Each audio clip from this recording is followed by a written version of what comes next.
अडानी साहब के अच्छे दिन अभी भी हैं, क्योंकि बड़े साहब ने कल ना तो संसद में दो टूक अपने प्यारे दोस्त अडानी का नाम लिया और ना ही उनके बारे में कोई चर्चा करने की इच्छा भी दिखाई।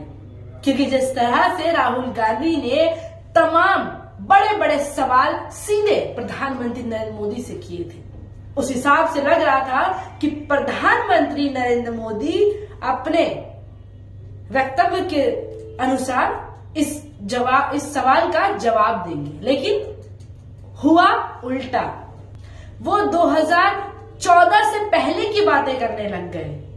2014 के बाद का जो अभी तक कायापलट हुई, उस विषय में उन्होंने कोई बात नहीं की। नमस्कार, आप देख रहे हैं द कंटाप और मैं हूं आपके साथ निकिता खजूरिया। सुप्रीम कोर्ट गुरुवार को अडानी फर्म पर हिंडनबर्ग रिसर्च रिपोर्ट की अदालत की निगरानी में जांच की मांग वाली याचिका पर सुनवाई के लिए सहमत हो गया है।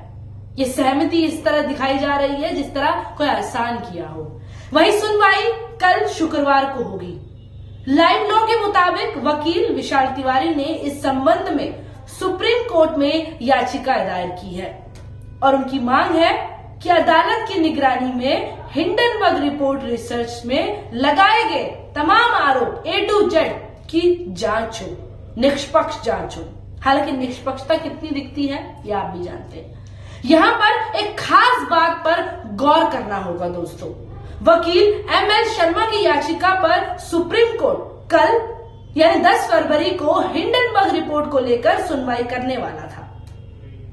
वहीं वकील ML शर्मा का याचिका में कहना है कि हिंडनबर्ग रिपोर्ट से देश की छवि तार तार हो गई। बताइए, अगर कोई खुलासा हुआ है तो उससे भारत की कैसी तार तार होगी छवि, आप खुद बताइए।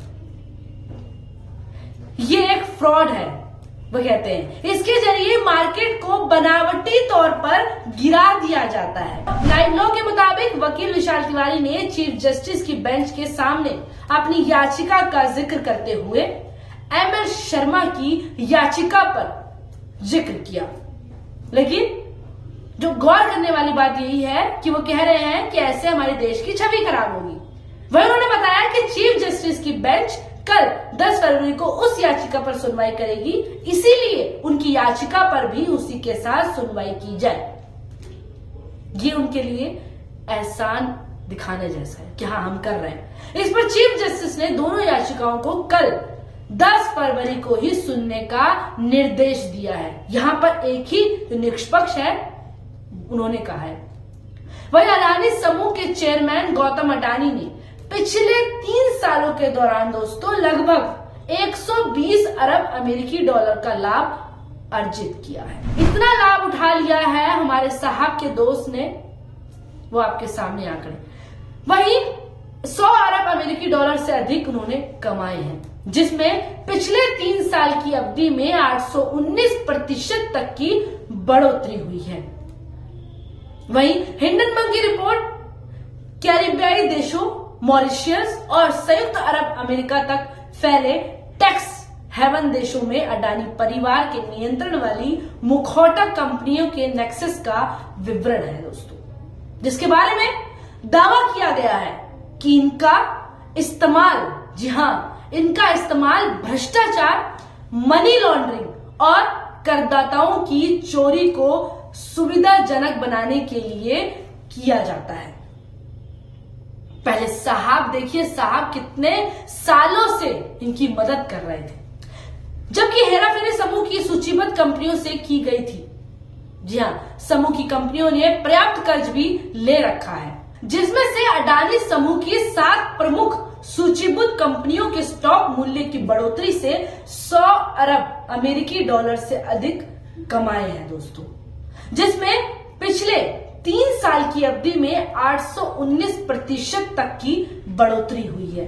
वहीं हिंडनबर्ग की रिपोर्ट कैरिबियाई देशों मॉरिशियस और संयुक्त अरब अमेरिका तक फैले टैक्स हेवन देशों में अडानी परिवार के नियंत्रण वाली मखौटा कंपनियों के नेक्सस का विवरण है। किस तरह हमारे मोदी साहब इनकी मदद कर रहे थे। वहीं जिसके बारे में दावा किया गया है कि इनका इस्तेमाल भ्रष्टाचार, साफ साफ भ्रष्टाचार, मनी लॉन्ड्रिंग और करदाताओं की चोरी को सुविधाजनक बनाने के लिए किया जाता है कि लोग अच्छे से भ्रष्टाचार करें, खूब पैसा कमाएं। वहीं जबकि धन की हेराफेरी समूह की सूचीबद्ध कंपनियों से की गई थी, वहीं समूह की कंपनियों ने पर्याप्त कर्ज भी ले रखा है। इसमें ऋण लेने के लिए अपने बढ़े हुए स्टॉक के शेयरों को गिरवी रखना तक शामिल है। इसने पूरे समूह को अनिश्चित वित्तीय स्थिति में डाल दिया है, खुद मालामाल और दूसरों को न घर का न घाट का रखा। वहीं अडानी ग्रुप ने तमाम आरोपों का दोस्तों खंडन किया है। अडानी ग्रुप ने कहा है कि खतरे या चिंता की कोई बात नहीं है, निवेशकों के हित सुरक्षित है। लेकिन किस तरह से अभी भी आपको जुमला दिया जा रहा है ये आप सोचिए। लेकिन शेयर मार्केट में अडानी ग्रुप की कंपनियों के शेयर 3-4 दिनों तक गिरते रहे। वहीं अब ये दिखाया गया कि वो हालांकि बाद में हालत संभाल ले रहे हैं और हालत संभल गए हैं। वहीं अडानी मुद्दे पर भारतीय संसद भी गर्म है दोस्तों। मोदी सरकार में अभी तक किसी भी तरह की जांच का आदेश नहीं दिया है। मोदी साहब को जांच करानी होती तो कल संसद में अडानी का नाम तक नहीं लिया उन्होंने। नाम लेते, उनके बारे में जो उन्होंने गलत किया है, इतना लोगों का पैसा खाया है, उस विषय में बोलते। साफ साफ उनकी दोस्ती किस तरह से मशहूर थी ये आप लोग जानते हैं, मशहूर है ये भी जानते हैं। तो इस वीडियो को लेकर आपकी क्या राय है हमें कमेंट बॉक्स में जरूर बताएं और द कंटाप को सब्सक्राइब करना ना भूलें। वीडियो को शेयर जरूर करें। Thank you.